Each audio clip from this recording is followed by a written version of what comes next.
But Tiffany, so the book just came out today, which is amazing. All very exciting. It's been a long process. Congratulations. Congratulations to both of you. Mary was very involved in the process, and we'll get to that as well. But at first, Tiffany, I think we just want to start and get a brief synopsis of like you discovering Jeff and like some of the magic that happened early in your journey with Jeff that led you to Mary. Okay, well, I'm going to try and tell this story as quickly as possible because it's actually a long story. But, I mean, I think everyone who knows me knows I'm an obsessive Jeff fan.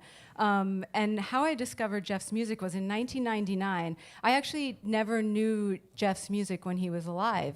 And in 1999, Chris Cornell put out a solo record called Euphoria Morning, and there was a song on it. Yeah, it's a great album.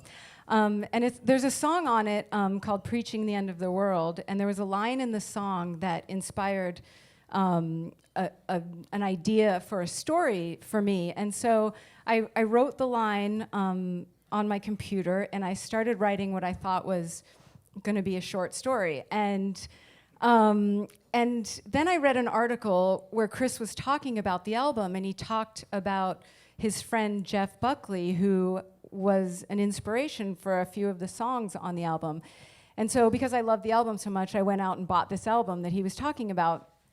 And the night I bought the record, I didn't listen to it, but I had a very strange dream. I don't think I've ever even told you this story, but I had a very strange dream where I was sitting at this kitchen table, and Chris was sitting on one side of me, and Jeff was sitting on the other, and they couldn't speak to each other, and I had to talk to them for them. And so Chris would say to me, tell Jeff blah, blah, blah, blah, blah. And I would look at Jeff and tell him, and Jeff would say, tell Chris blah, blah, blah, blah, blah. And this was the dream. And so the next day, Scott and I were flying to Italy, and I brought the cassette to put in my Walkman. On her yellow sports Walkman. Yes, this was 1999. And Scott and I were flying to Italy at the time, actually, to find a place to get married. And we're halfway over America, and I put the tape in my Walkman, and Scott's sound asleep.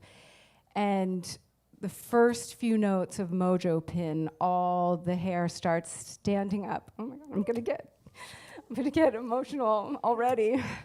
I know it's too early to cry. And it was a voice that spoke to me in a way that I hadn't heard a voice do that to me in a really long time, probably since I was 11 and I heard Bono for the first time. And by the time I got to Lover, You Should Have Come Over, I was crying hysterically, and Scott woke up and he was like... I was like, what's going on? Is there something wrong with the plane? Are we going down? Oh my God. and I said... I took the earphones off as tears are streaming down my face. I was like, you have to listen to this song right now. And in my head, I said, if he doesn't like this song, we're not getting married. This is going to be a big sign. Luckily, I liked the song. Luckily, he liked the song. And so anyway, that's and I continued writing that story, that book.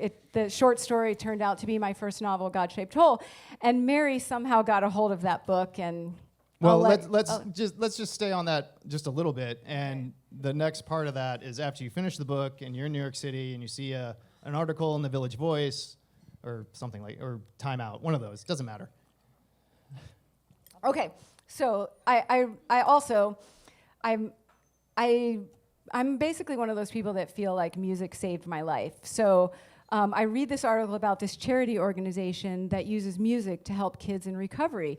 And it's called Road Recovery, and I think like, wow, like I want to help them. I believe in that. And so I call the number, and this goofy guy answers the phone, and I say, you know, I'd love to volunteer for you guys. I live part-time in New York, and I really believe in what you're doing. And he's like, okay, well, we need all the help we can get. We're a grassroots organization. That's my Jack impression.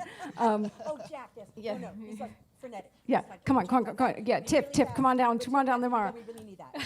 So he tells me, come down and meet us tomorrow, and we can talk. And so I show up to their office, which is actually his apartment. his very, very hoarder apartment on the Upper West Side. Probably not bigger than this stage. No. And I walk in, and keep in mind, I'd spent a year writing this book, obsessed with Grace, listening to Grace over and over again and writing this book. And I walk into their office, and there are pictures of Jeff everywhere. And so I was just like, okay. And Gene, the guy who runs the organization, comes up to me and says, oh, he sees my reaction. He's like, you a Buckley fan? And I was like, well, you can say that. I just spent a year writing a book inspired by his music. And he said, well, I was Jeff's manager. Road manager. So, So there you have it.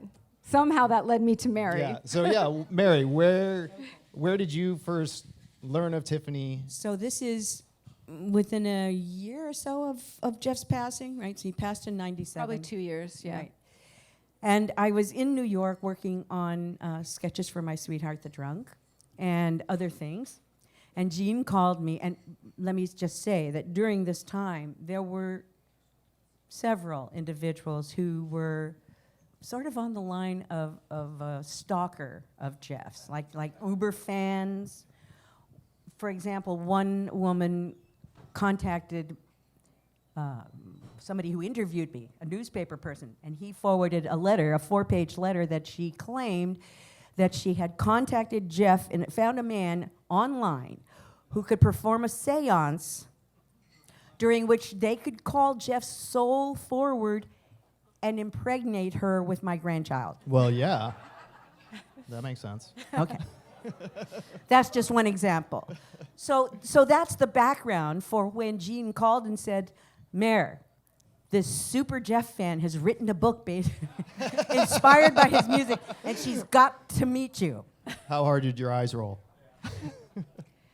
So I said, let's pick a street corner. We did. I said, let's met on pick a a street. street I don't corner. know. I don't even know if I want to meet her in a restaurant. Okay, just have her meet on a street corner, and I'll see how I feel about her, and we'll go from there. So literally, do you remember what street it was? I feel like it was Houston and somewhere something. in Tribeca. Yes, it You were was in staying in Tribeca. Tribeca. Duane Street and Broadway, It or was something near, like that. what was the venue that used to be down there, where Jeff used to play?